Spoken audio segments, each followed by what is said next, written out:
Hello everyone, good morning and Jai Shri Krishna. I am Tanvi Solanki from Hadmatya. I am studying in standard 10th in Sardar Patel Vidyalay, Ugamedi.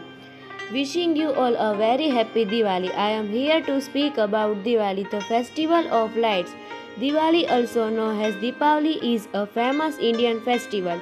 It symbolizes the victory of light over darkness and good over evil.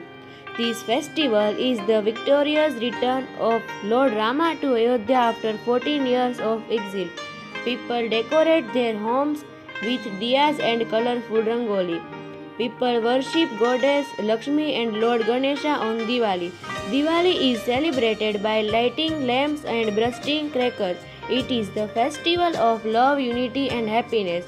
As we light our diyas, let's also the flame of hope and togetherness. May the festival of lights bring you peace, prosperity and happiness.